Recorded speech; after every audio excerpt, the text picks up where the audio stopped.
नमस्कार बच्चों। बीए तृतीय वर्ष के प्रथम प्रश्न पत्र आधुनिक हिंदी कविता में आपके पाठ्यक्रम में संकलित द्विवेदी योगीन कवि मैथिली शरण गुप्त हैं, जिनकी रचनाओं को पढ़ने से पूर्व हम कवि का जीवन परिचय और काव्यगत विशेषताओं के बारे में विस्तार से चर्चा करेंगे। मैथिली शरण गुप्त जीवन परिचय। राष्ट्रकवि मैथिली शरण गुप्त द्विवेदी युग के प्रसिद्ध कवि थे। गुप्त जी का जन्म चिरगांव जिला झांसी में 3 अगस्त 1886 ईस्वी में हुआ था। इनके पिता का नाम रामचरण गुप्ता एवं माता का नाम काशीबाई गुप्ता था।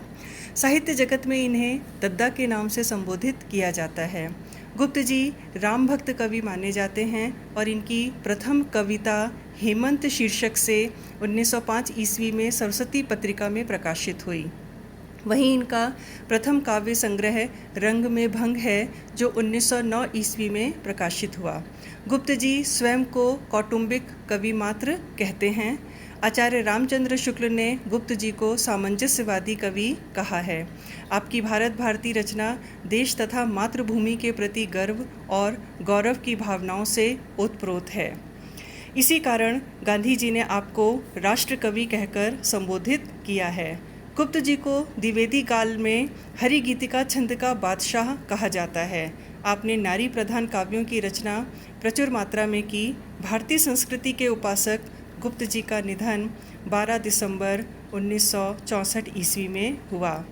आपकी लगभग 50 पुस्तकें प्रकाशित हुईं, जिनमें मौलिक ग्रंथ थे भारत भारती, जयद्रथ वध, पंचवटी, साकेत, यशोधरा, द्वापर, विष्णुप्रिया, झंकार, जय भारत, सिद्धराज इत्यादि। और आपने लगभग 7 काव्यों का अनुवाद किया है, जिनमें है प्लासी का युद्ध, मेघनाद वध, वृत्त संहार, उमर खयाम की रुबाइयाँ इत्यादि। गुप्त जी को मंगला प्रसाद पारितोषिक जैसा साहित्यिक पुरस्कार एवं पद्म भूषण की उपाधि जैसा राष्ट्रीय सम्मान प्राप्त हुआ। आप राज्यसभा के मनोनीत सदस्य भी रहे। स्वतंत्रता आंदोलन के प्रखरतम कवियों में गुप्त जी का नाम बड़े सम्मान से लिया जाता है। गुप्त जी की काव्यगत विशेषताएं, इसमें हम लोग सबसे पहले भाव तत्व के बारे में जानेंगे। गुप्त जी की कविता के वर्ण विषय मुख्यतः भक्ति, राष्ट्र प्रेम, भारतीय संस्कृति और समाज सुधार है। अपनी प्रबंधात्मक रचनाओं में गुप्त जी ने भारतीय इतिहास और संस्कृति का गान किया है।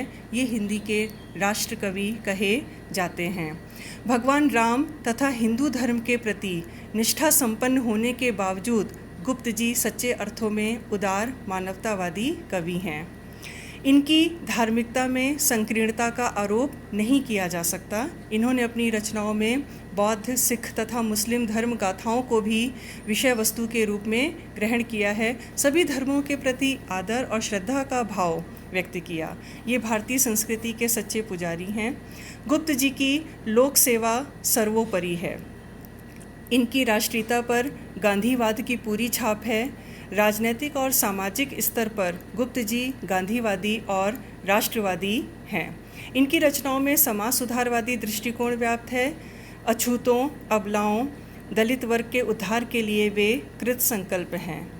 गुप्त जी के काव्य में भारतीय संस्कृति की प्राचीनता के प्रति पूज्य भाव है, तो नए परिवर्तन के प्रति भी तीव्र उत्साह है। आपके काव्यों में आदर्शवादी नैतिकता और पवित्रता का आग्रह है।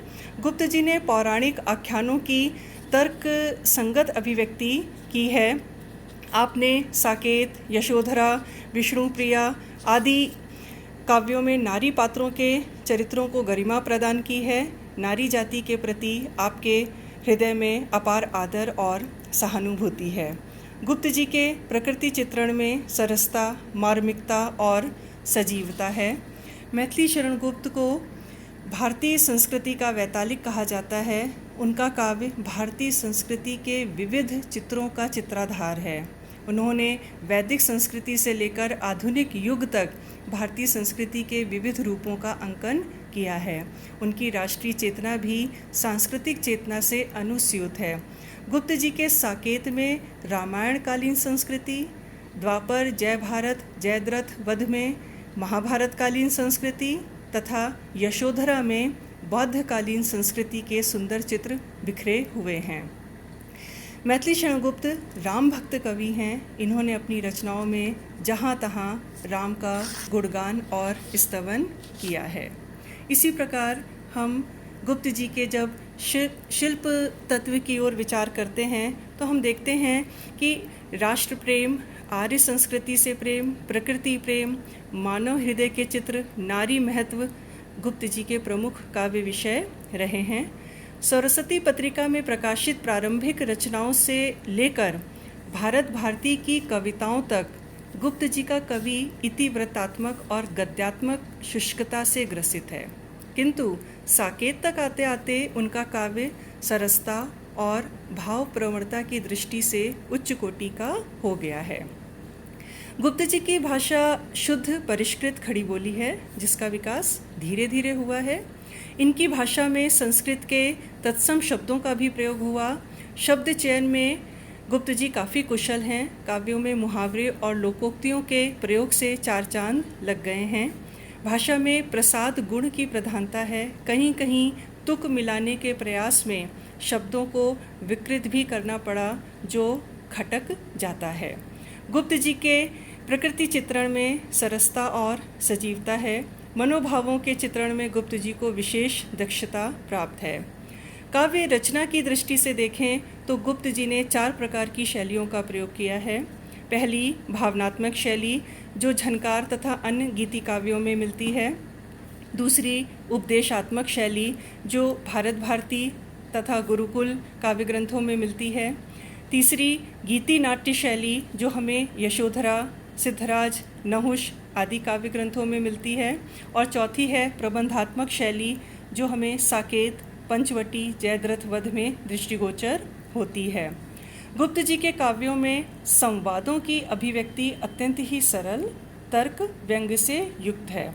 गुप्त जी ने अपने काव्य में वीर, रौद्र, हास्य, करुण, श्रृंगार और श्रृंगार में भी वियोग श्रृंगार रस का बहुत ही सुंदर चित्रण या वर्णन किया है।